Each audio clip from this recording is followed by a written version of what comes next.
15. With this I conclude. Thank you, ma'am. माननीय श्री राघव चड्ढा जी 10 मिनट। शुक्रिया मैडम।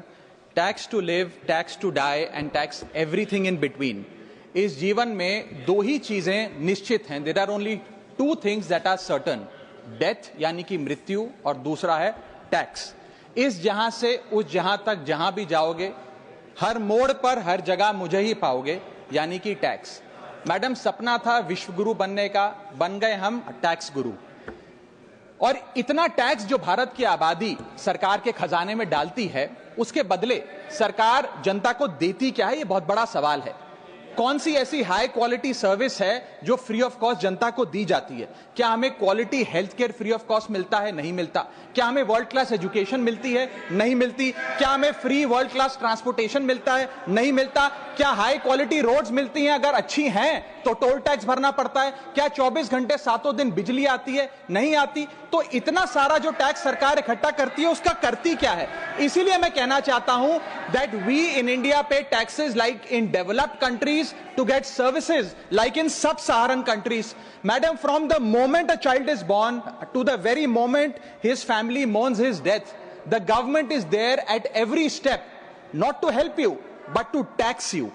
और आइए एक रोमांचक यात्रा पे चलते हैं। माननीय वित्त मंत्री जी हर बार मेरे सवालों का जवाब देते हुए मुझ पर तंज कसती हैं और कहती हैं कि शायद ये चार्टर्ड अकाउंटेंट नहीं है, इनकी डिग्री असली नहीं है, तमाम तरीके की बातें मेरे बारे में कहती हैं, निजी हमले करती हैं। मैं उनका बहुत सम्मान करता हूं, मेरे मन में उनके प्रति बहुत आदर है। ओहदे में, हैसियत में, उम्र में, अनुभव में बहुत बड़ी है मुझसे। लेकिन आज मैं इस सीए की डिग्री को किनारे करके सरल भाषा में आम आदमी की तरह इस देश के आम आदमी का दर्द आपके सामने रखना चाहता हूं कि कैसे हमारे जन्म होने से लेकर हमारे मरने तक टैक्स पे टैक्स सरकार हमसे वसूलती है। मैं आपके सामने जीवन के 8 चरण, 8 स्टेजेस ऑफ लाइफ रखना चाहता हूं। फर्स्ट स्टेज ऑफ लाइफ, जब इंसान पैदा होता है, that is the birth stage.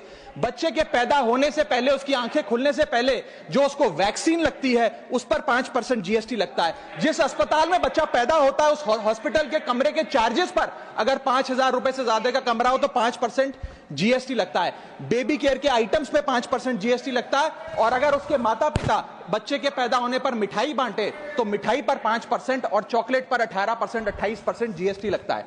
दूसरा चरण जीवन का इन्फेंसी और चाइल्डहुड यानी कि बचपन।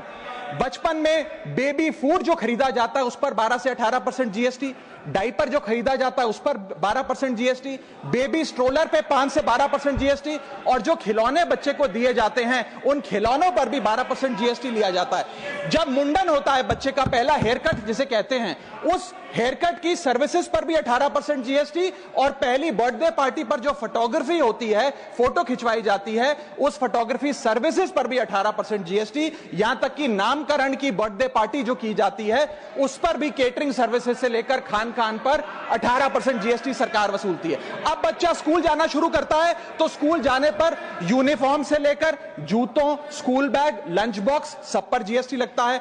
12% जीएसटी नोटबुक पर लगता है, 18% जीएसटी स्टेशनरी आइटम पर लगता है। और उसके बाद अगर कोई एक्स्ट्रा करिकुलर एक्टिविटी बच्चे को करनी हो, कोई म्यूजिक क्लास करनी हो या फिर कोई स्पोर्ट्स कोचिंग की क्लास वो ले ले, उस पर भी 18% जीएसटी देना पड़ता है। प्राइवेट ट्यूशन ले तो उस पर भी जीएसटी, और पहली साइकिल जो बच्चा खरीदता है उस पर भी 12% जीएसटी देना पड़ता है। तीसरी अवस्था जीवन की, टीनेज ईयर्स, ये वो काल होता है जो सबसे मस्त मौला टाइम होता है जीवन का, बेहतरीन बेफिक्री का। इसमें बच्चा, यंग जवान लड़का लड़की अपना पहला स्मार्टफोन खरीदते हैं। उस स्मार्टफोन पर जीएसटी लगता है, अगर महंगा हो, विदेशी हो तो इंपोर्ट ड्यूटी भी लगती है। फिर वो अपना फोन रिचार्ज कराता है, उस पर जीएसटी लगते हैं। ब्रॉडबैंड इंटरनेट का कनेक्शन लेता है, उस पर जीएसटी लगता है। नेटफ्लिक्स, स्पॉटिफाई या वीडियो गेम की सब्सक्रिप्शन लेता है, उस पर भी जीएसटी देना पड़ता है। और अगर अपने दोस्तों के साथ पिक्चर देखने बाहर जाए तो पिक्चर की टिकट पर जीएसटी, एंटरटेनमेंट टैक्स और पॉपकॉर्न पर भी जीएसटी अब लगने लग गया है। तो तमाम तरीके के सॉल्टेड कैरेमल पॉपकॉर्न पर भी सरकार आपसे जीएसटी वसूलती है। इस बीच जब आप 18 साल के होते हैं और पहली बाइक या पहला स्कूटर खरीदते हैं, उस बाइक और स्कूटर पर आपसे जीएसटी लिया जाता है, व्हीकल इंश्योरेंस पर जीएसटी लिया जाता है, और उसके बाद रजिस्ट्रेशन टैक्स और रोड टैक्स के नाम पर भी पैसा लिया जाता है। जीवन की चौथी अवस्था, fourth stage of life, higher education की। इस हायर एजुकेशन की अवस्था में आप यदि प्राइवेट कॉलेज में पढ़ रहे हैं तो प्राइवेट कॉलेज की ट्यूशन फी पर जीएसटी लगता है, हॉस्टल में रह रहे हैं या पीजी का रेंट भर रहे हैं तो उस पर जीएसटी लगता है, स्टूडेंट लोन की प्रोसेसिंग फी पर जीएसटी लगता है, किताबों से लेकर लैपटॉप तक जीएसटी लगता है, और अगर माता पिता संपन्न हैं और बच्चे को विदेश भेजते हैं पढ़ने के लिए तो फॉरेन रेमिटेंस पर टैक्स कलेक्टेड एट सोर्स सरकार लागू करती है। अब आते हैं 5वीं अवस्था पे, जब वो अपना करियर शुरू करता है। ये वो एज है जिसे मैं golden age of direct taxes कहूंगा। अब ये डायरेक्ट टैक्स के जंजाल में आदमी फंस जाता है इस उम्र में, जब उसकी पहली नौकरी लगती है। तो नौकरी में आमदनी अनुसार उसके स्लैब रेट के हिसाब से उस पर टीडीएस पहले काटा जाता है, मानो जेब काटी जा रही हो, और फिर इनकम टैक्स वसूला जाता है। जब पहली बार उसको पगार मिलती है, वेतन मिलता है, वो माता पिता या दोस्तों को बाहर खाने पे ले जाता है, पिक्चर दिखाने ले जाता है, उस खाने के बिल पर भी सरकार जीएसटी वसूलती है, और जैसे जैसे उसकी सैलरी बढ़ती है वैसे वैसे स्लैब अनुसार उससे इनकम टैक्स वसूला जाता है। इसके बाद आज वर्क फ्रॉम होम का कल्चर चल रहा है, तो वर्क फ्रॉम होम में इंटरनेट बिल्स हो, ब्रीफकेस हो, लैपटॉप हो, इन सारी चीजों की खरीद पर सरकार जीएसटी लेती है। और अगर आप ये पैसा निवेश करें, इस निवेश करने पर आप कोई भी फाइनेंशियल इंस्ट्रूमेंट खरीदें तो सिक्योरिटी ट्रांजैक्शन टैक्स के नाम पर, मैडम मेरा समय जा रहा है, कोई फाइनेंशियल इंस्ट्रूमेंट खरीदे तो फाइनेंशियल इंस्ट्रूमेंट की खरीद पर सिक्योरिटी ट्रांजैक्शन टैक्स, उसकी ब्रोकरेज पर जीएसटी और फाइनेंशियल एडवाइजरी पर जीएसटी, और जब आप ये फाइनेंशियल इंस्ट्रूमेंट बेचते हैं तो उसके मुनाफे पर सरकार आपसे कैपिटल गेन टैक्स वसूलती है। यहां तक कि हेल्थ इंश्योरेंस और लाइफ इंश्योरेंस प्रीमियम्स पर भी सरकार आपसे जीएसटी लेती है। इसी सरकार के मंत्री माननीय गडकरी जी भी सरकार से यही गुजारिश कर रहे हैं कि इंश्योरेंस प्रीमियम पे कम से कम जीएसटी हटा दिया जाए। इसके बाद इंसान अपने जीवन की छठी अवस्था में आता है, यानी कि मिडिल एज। इसमें उसकी आमदनी भी पीक पर होती है और उसका टैक्सेशन भी पीक पर होता है, अप्रेजल होता है, प्रमोशन होता है, बोनस मिलता है, और हाई टैक्स स्लैब के चलते वो अपनी कमाई का एक अधिकांश हिस्सा इनकम टैक्स में सरकार को जमा कराता है। इस दौर में इंसान गाड़ी खरीदता है, घर बनाता है। जब गाड़ी खरीदता है तो जीएसटी देता है, रोड टैक्स भरता है, व्हीकल इंश्योरेंस पर जीएसटी भरता है, और जब गाड़ी लेकर शोरूम से निकलता है तो पेट्रोल डीजल पर वैट, सेस और एक्साइज ड्यूटी के नाम पर पैसा भरता है। जब सड़क पर गाड़ी चलाता है तो टोल टैक्स भरता है। फिर वो अपना घर भी खरीदता है, जमीन खरीदता है। जब जमीन खरीदता है तो स्टैंप ड्यूटी फीस सरकार को देता है। जब कंस्ट्रक्शन मटेरियल खरीदता है घर बनाने के लिए तो कंस्ट्रक्शन मटेरियल पे, चाहे वो सीमेंट हो, मार्बल हो, स्टील हो, उस पर जीएसटी देता है। उसके बाद जब कंस्ट्रक्शन सर्विसेज लेता है किसी बिल्डर से, ठेकेदार से, कॉन्ट्रैक्टर से, तो उस कंस्ट्रक्शन सेवाओं पर भी जीएसटी सरकार आपसे वसूलती है। और जब घर बन जाए तो एनुअल प्रॉपर्टी टैक्स और हाउस टैक्स के नाम पे आपसे पैसा लिया जाता है। और जब आपको पैसे की आवश्यकता पड़े और आप ये घर बेच दें तो कैपिटल गेन्स पर भी सरकार आपसे उस मुनाफे पे टैक्स वसूलती है। और इस बीच शादी तो रह ही गई, फिर इंसान शादी करता है, इस बीच तो बैंक्वेट हॉल बुक करता है, उस बैंक्वेट हॉल की बुकिंग पे टैक्स भरता है। शामियाना, खाना, केटरिंग सर्विसेज लेता है, उस पर जीएसटी भरता है। ज्वेलरी खरीदता है, उस पर जीएसटी भरता है। कपड़ा, शेरवानी सिलवाता है, कुर्ता पजामा, सूट पैंट, उस पर जीएसटी भरता है। यहां तक कि वेडिंग इन्विटेशन से लेकर, ब्राइडल मेकअप से लेकर, हनीमून के ट्रैवल तक हर चीज पर सरकार आपसे जीएसटी वसूलती है। 7वीं अवस्था सरकार जीवन की वो है रिटायरमेंट। इस फेज में इंसान चाहता है आरामदायक जीवन जिया जाए, जो जीवन में कमाया उस कमाई के सहारे उसकी इंटरेस्ट पर, पेंशन पर जिया जाए। लेकिन इस अवस्था में भी सरकार पेंशन और इंटरेस्ट इनकम पे आपसे टैक्स लेती है।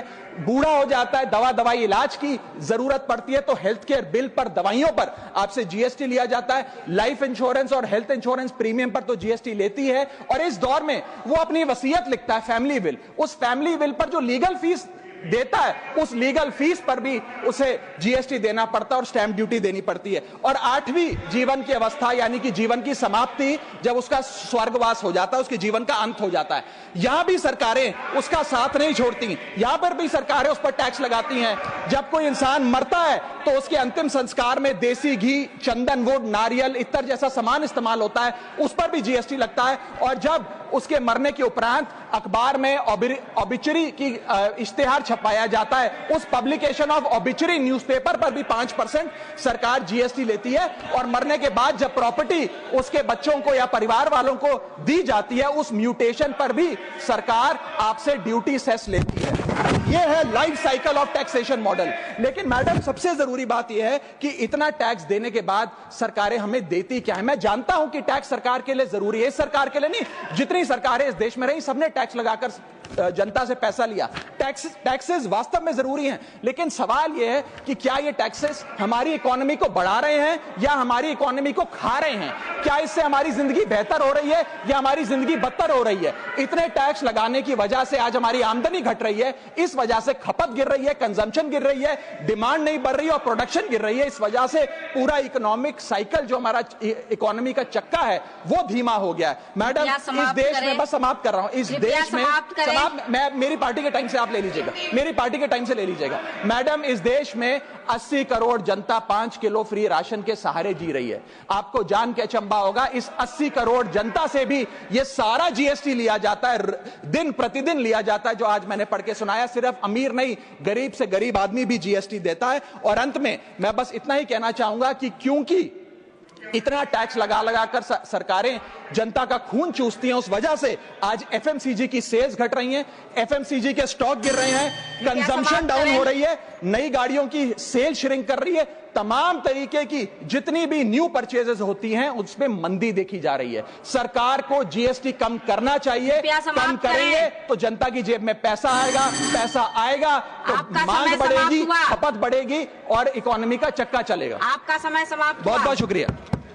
माननीय Shri M Venkat Subba Reddy ji, thank you. आपका